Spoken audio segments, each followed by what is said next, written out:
Hey everybody, it's Cindy Mattalucci, your host of The Pulse. Thank you so much for tuning into our show today. We have such a great show for you. It's Friday the 18th of August. I hope you guys are ready for an amazing weekend. Remember, if you guys are an entrepreneur, you have a story that is compelling that you want to get out there, we would love to have you on our show. If you've got a product or service that you would like to showcase, or if you've got an event that's coming up and you want to get it out to our viewers, contact us and we would love to get you on The Pulse at thepulsesd.com or at thepulsesd. So without further ado, I'm so excited for my guest today. I have Dan Nitro Clark in studio. How are you? Hey, I'm doing fantastic, and thanks for having me back on. I mean, it's been such a long time. I think it's been 4 years, 4.5 years. Right, what's so crazy too is Dan and I had the opportunity, I got to meet him 4 years ago. It was June of 2013. I think it was 6 months before you had your heart attack. Yes. So having you on today, I am so excited to talk to you about everything that's been happening. I know you've been through a lot. Can you talk to us a little bit about everything? Because you've been an athlete your whole life. I mean... Right, so I was a college athlete. I played football, went to San Jose State. Then I went and played in Italy for a year professionally. Then I came back here and played in the NFL for the Rams. That was about a season. And then I went over to Hollywood and somehow I ended up on TV in spandex on the American Gladiators. You know, stranger things have happened, but not many. He was Nitro. We loved it. I used to watch it all the time. So, I mean, basically with you, I mean, it must have been interesting because you've identified yourself as an athlete and then having the heart attack. Talk to the viewers about how that made you feel. Well, you know, to be honest, when I had the heart attack and I was laying in the hospital the day after, I felt like dying. You know, I've always identified myself so much by what I could do with my physicality, you know, what I could do with my body, that when you took that away from me, I didn't know who I was. And I wasn't sure what life was going to be like for me. So at the lowest point after the heart attack, I really didn't want to live if I couldn't live on my own terms. Then I remembered something as I was sitting there in the hospital and, you know, thinking, you know, like, why me, why me? I'd done everything right. I've trained like a beast. I eat the right foods. I take the right supplements. And at the bottom of my despair, instead of why me, I remember something a teacher told me in high school, and this was right after we read Maya Angelou's I Know Why the Cage Bird Sings. And she talked about being a victim and rising above our circumstances. And what she said to me is, don't ask why me, instead ask what can you be? Oh, I love that. Yeah, so for some reason, Cindy, while I was sitting in the hospital, her voice, her picture, all that came up to me, and I started asking myself a better question. You know, and I think a lot of times as people, as entrepreneurs, which you speak to, we get into these situations and we say, why me, why me? Mm-hmm. Well, if that happens, change the question and say, what can I be? And when I changed that question to what can I be, all these ideas started pouring forward. You know, I could be someone who turns a life tragedy into a gift of inspiration for others. I could be someone who could show people how great it is or how great life could be after a heart attack. Mm-hmm. So all these things came rolling forward to me, and I think I also realized that a broken heart did not mean a broken man. Ah. You know, and I realized that I was always more than my body. Mm-hmm. See, in my mind, it was the physicality that got me a football scholarship, that got me the NFL, that got me on TV, that did everything. But in truth, I realized that it wasn't my body. It was this light that burns bright in each and every one of us. I mean, everybody at home, we all have that same light. And that light that burns bright, my spirit, that's what allowed me to do everything. And once I connected with that, I mean, boom, everything changed. Right. I mean, it was extremely hard, but I made a vow to come back as a better human being, to live my life differently, to work on appreciating what I have and being happy. Well, I know that was a mouthful, right? Well, no, but I love that because I think persevering, I mean, this is huge, and obviously you've been through a lot in your life, and I want to talk about that in a second, but tell everybody, what was the cause of the heart attack? Was it stress related, or? I think like a lot of people, I got caught up in grinding and striving and chasing that picture of what success was. You know, how many homes do you have? How many cars do you have? You know, what does my neighbor have? Just always moving. And I think the buildup of stress, you know, was one of the reasons that I had a heart attack.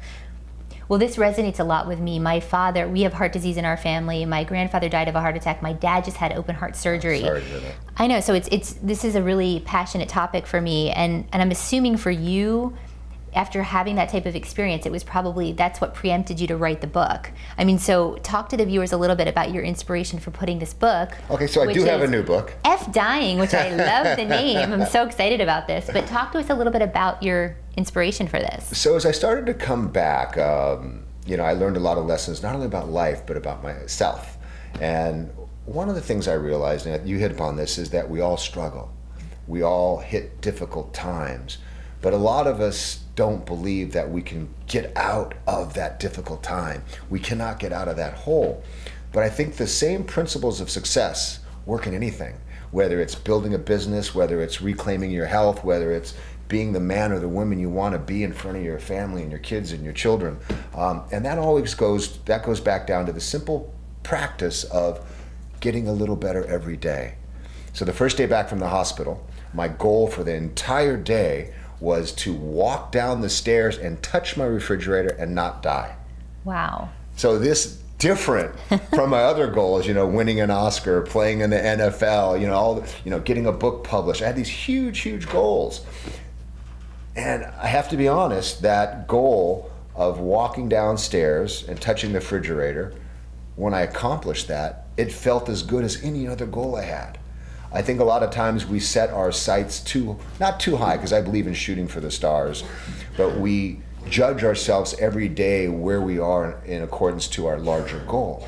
But what we have to learn to do is to applaud ourselves each and every day for what we do accomplish. And that's what was a game changer for me. To follow that, the second day, my goal for the entire day was to walk down and touch my mailbox. The third day was to touch my neighbor's door. The fourth day was to touch the stop sign of the corner and not die. Each day, I found the daily courage somehow to get just a little bit better, to extend my reach beyond my grasp. And then 15 months after the heart attack, I was standing at a podium at a CrossFit event, having won the event. So it was yes. Well, and for those of the viewers that don't know, when we're talking about persevering, which is a big theme of your book and everything, you have been through a lot. I mean, you lost your brother when you were younger, you lost your father, and you never let any of that get in your way. And I love that about you. I mean, you were a stronger person. It all got in my way. Yeah. You know, losing my brother at a young age, I was 10, he was 12. That's, you know, there's still a raw wound. There's an emptiness inside of me the size of Texas that will probably never go away. But I think the difference is to be able to continue despite the pain, to be able to continue despite the obstacles. And again, that goes back to me what I like to call everyday courage. You know, for some people at home listening, it may take all the courage they have to get out of bed today.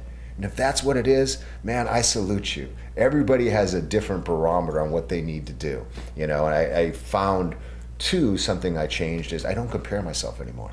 I used to compare myself to my friends, and I would only compare to what they did better than me. If they had more money than me, if they were more famous than me, if they were a better writer than me. And I always compare, oh man, I wish I was like this. Oh, I wish I was like that. Man, I must not be very good.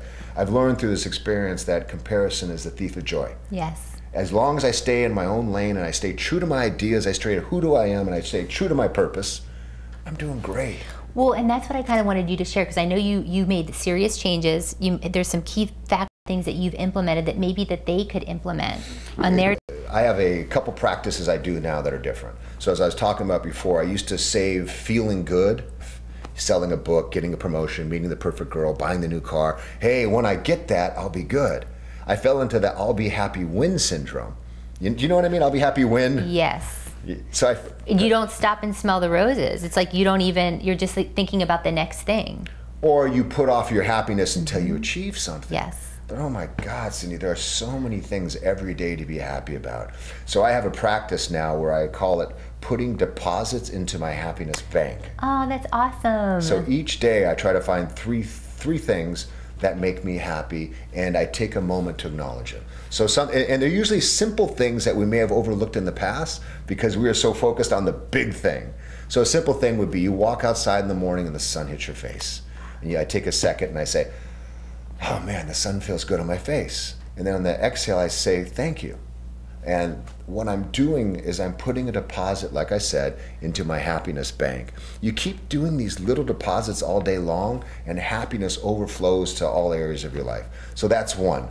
Go home and find different things around you in daily life. It may be your child smiling. It could be the sound of laughter. It could be the feeling of rain on your face, the feeling of the sun, the wind, the tree, whatever it is. Find those 3 moments. Take a second to acknowledge it by voicing what it is. Oh, I love to hear my son's laughter. Then just say thank you. Do that every day and your life changes. When you start to do that, happiness beats a path to your door. So that's one thing I do.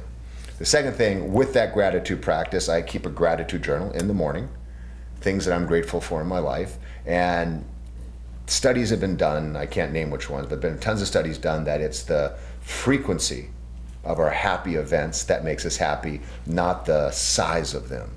So keep putting those little deposits. Second thing is, I don't strive to live a perfect life. I strive to live a happy life.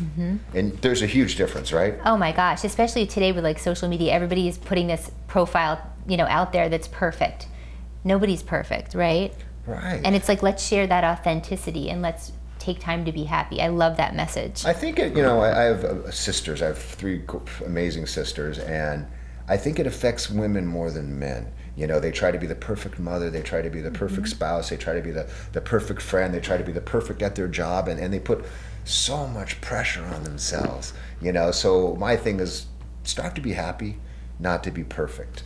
A third thing, and I think a lot of people at home will probably relate to this, is I no longer waste time on things that are not important with people who are. Does that make sense? It does. What does that mean to you? So it just means that I just want to see if I'm communicating correctly. The small stuff doesn't matter. The stupid things, when it's somebody that's important to you, don't worry about all the stupid stuff, the fights, the little nitpicking, all of those things. Really find out, when you're with that person with quality time, make it important. That's exactly right. Right? That's exactly right. It doesn't matter who's supposed to take out the trash. No, I'm saying it doesn't. I mean, people have battle. It doesn't matter. You know what? Don't waste times on things that are not important with people who are. And if you can focus on this, your relationships will explode. And look, I am no saint. I have to remind. We're not perfect. I have to remind myself of this all the time. Like, look, let it go. Yeah. It doesn't matter. It doesn't matter, where the toothpaste is, who squeezed what. It doesn't matter who was supposed to do. Just, enjoy and connect. I think another thing is. I think that's all I can come off with the top of my head. So let's tell the viewers, because I know we have to get going soon, but let's talk about where they can find this book, because you have a Kickstarter, a fundraising thing that's going on right now with the book. So talk to us about that and tell us where to find it so we can. So you can just go to Kickstarter, Cindy, and look for fdying.com. And we have the link up too. So fdying.com, go to Kickstarter. That's only going to be up till Tuesday. Okay. It's done. I believe it's fully funded by now. But it was really close when I was on there. And the idea, wasn't because so much I needed money, because the book obviously is done. Yes. The idea was to do an experiment on a platform where I could have a deeper connection with people who are interested in the story and do things like give them signed books. Like people say, oh, we signed my book. I said, okay, well, I can do everything here. I can give you a signed book. I can ship it to you. And also, when you write a book, my first second you hit done, it takes over a year to get out to people. Oh my gosh. And I was so excited about getting my new book into people's hands. I took a creative risk. I'm doing the whole thing. I put it up on Kickstarter, and I think it ships like in 3 weeks. So so it's an interesting thing. So after this, on the other episodes, you'll be able to find it in Amazon and different stores. I love that. You guys got to get it. I read the first few chapters, and I'm hoping to read the rest of it. I can't wait. And so what would you like people to take away from the book? What is that one thing that when they read it, you really want them to take away, would you say? That time isn't guaranteed. That live your life fully, and that each and every person has the ability to cultivate their own happiness. You know, before I was out there looking for accomplishments, achievements, success to make myself feel happy. And I've now realized, that I share in the books with things we've talked about and many other things about how to take responsibility and create your own happiness. And I think that would be the one thing I'd want people at home to know, is that they're responsible for their happiness, and it can be better. No matter if they fail, no matter what's happened to them, because in our lives, something bad's going to happen. I'm not being it could be cancer, it could be a bankruptcy, it could be a divorce, whatever it is. But I want people to know and to find a way to still hope, still dream, and still see the possibilities in front of them, that things will and can be better, and it's up to them to make them better. I love that. Well, you guys got to get a copy of this book. So we have everything up on the website, a link where you can get everything. And so I want to leave you guys with a quote that I found very touching to me from the book. You said, "Without emotion, without love, without sorrow, life is just a clock ticking off seconds until death." And so that goes into what you're saying. It's like every single day, every single moment counts. Has to be important. So I want to leave you guys with that. And I just want to say that we love you. We're such a fan. And well, I have another quote. Oh yeah, tell us. Because a quick story. So I never had a tattoo in my life, but after the heart attack, I wore my hospital admin bracelet just as a reminder to be grateful. And when it fell off, I didn't know what to do, so I came up with my first tattoo ever. And I'll let you read it. Life is not lost by dying. Life is lost minute by minute, day by day, not by not really living. Oh, I love that. So it's similar to what you were saying there, and that's my new motto. And whenever I'm feeling hurried and I'm feeling rushed, I just look down at my arm. You can just go like that. And I say, okay, this is how I want to live my life. Well, I just want to congratulate you on everything. We're such a fan. I can't wait to follow you and see what's going on next. Thank you. Check the website. We have everything. Thanks for being on the show, and we'll see you guys next time when we put our finger on the pulse of San Diego. Thank you. Thank you. It's fantastic.